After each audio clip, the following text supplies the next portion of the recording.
ছাড়বে না তুমি? না বাবা। জন্মপতি সদাগর যাত্রাকালে কাউকে একমুষ্ট ভিক্ষে দান করবো। তোমাকে ভালো করে বুঝছি, বলছি তুমি যাবে কি না?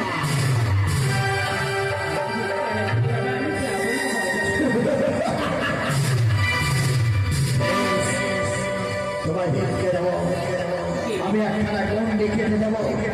গন্ডি পার হয়েছে ভিক্ষি নিবারে আসো আমার কাছে। তুমি যা ভিক্ষে চাইবে তাই ভিক্ষে দেবো তোমারে। যদি মানুষ থাকে তুমি গন্ডি পার হয়ে আসবে, পুরো দেবী তুমি গন্ডি পার হতে পারবে না। জয় শিব শম্ভু। এসো এসো গন্ডি পার হয়ে।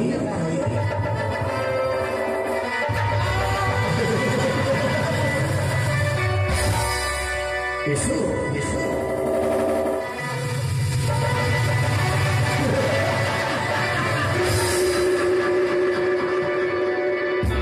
বুঝতে পেরেছি তোমার চাল্লাকে। তুমি হয়তো মানব নয়, কোন দেবী রয়েছে তুমি চক্রান্ত করতে এসছো বলে তুমি ছড়া করতে এসছো আমার কাছে। তোমাকে আমরা ভিক্ষে দেবো, তোমার শান্তি বলে মনে থাকবে। হয়তো বলছে হেমতল, ওই হেমতল নেই কষ্ট করে ভেঙে দেওয়া।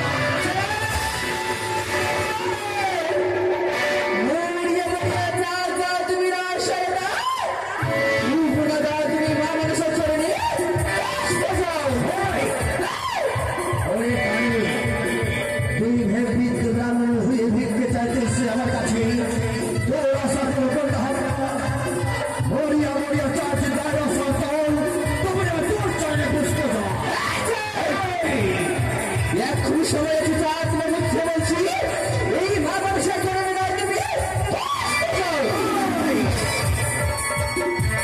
একবার তোমাকে ধরতে পারে, একবার ধরতে পারলে তোকে আমি দু হাত থেকে গলা খাচ্ছে ফেলে ফেলে দেবো। তুমি যদি চলে দাঁড়িয়ে চাও তবে আমি চলে তুই যদি পাতায় পাতায় চলিস, আমি চলে বাড়িতে বাড়িতে চাষ সাজাবো। তুমি ভুলে যাবে আমি হচ্ছি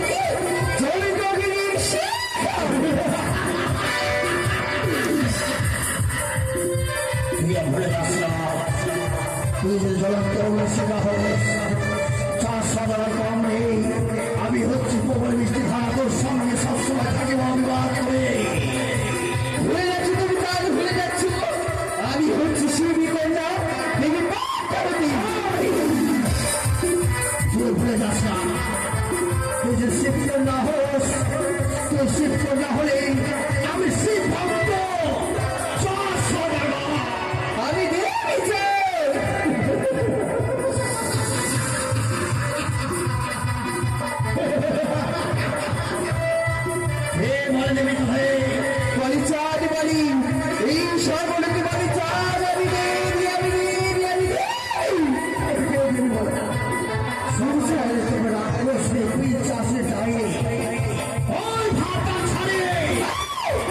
ওই ভাতা ছাড়ে কে দেবী বলেনি তুই যদি আপনার বাড়ি যাবে হতে কেন ছেলে তোর স্বামী জন্মদার বলে, তুই যদি আপনার বাড়ি যাবে হতে কেন ছেলে তোর সন্তান আসতে পারে।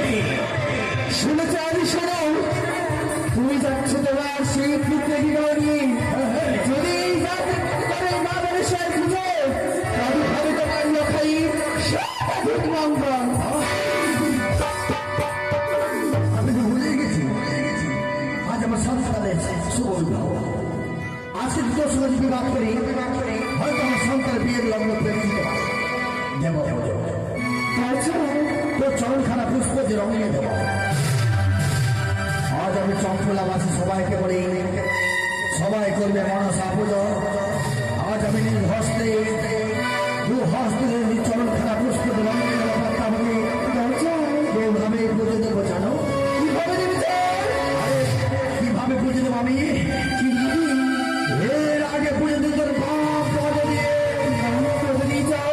এবার পুজো দেবো তোর মুখে শত শত থুতু দিয়ে।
ঘটনা আমি আগেই জেনে নিয়েছি।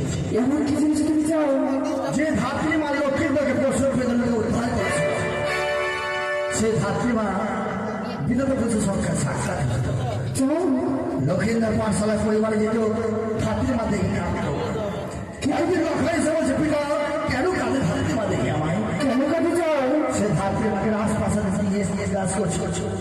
সেই কোনো মাকে বলছিল না, ওই চাবো কাগজ করা বলে কি বলে জানিস? কি বলেছিল চাও? লক্ষ্মীন্দরের বিবাহ এটা অবশ্য করবে না, কিন্তু বিশ্বকর্মাকে ডেকে সহকরণ ভোজন নির্মাণ করেছিল বাসর ঘর। সেই বাসর ঘরে এক দুটো বাইরে এই বড়ি তুমি ভুলে যেও না, তুমি হচ্ছে এক মর্জি সাধারণ মানব, আমি হচ্ছি দেবী। কখন তুমি দেবী সাথে লড়াই জয় হতে পারবে না। তাই কি বলেছি চাও? তুমি দেখবো কিভাবে জানো চাও? দড়িয়ে দেখবো রে বানিয়া চাঁদ সাদা গাছ, দড়িয়ে দেখবো রে বানিয়া চাঁদ সাদা গাছ, দড়িয়ে দেখবো।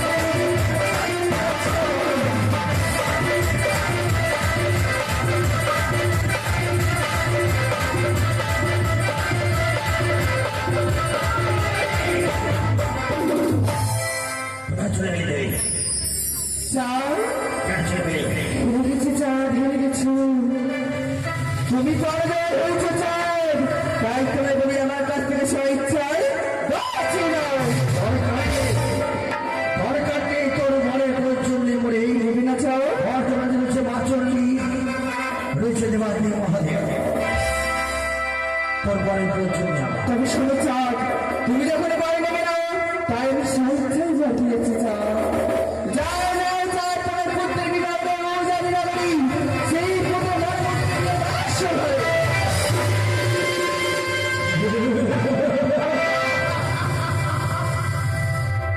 পুত্রের আগে দেখুন আমি বাসর পাই ভালো মাত্র নিয়ে চলো সন্তান জানি না বলে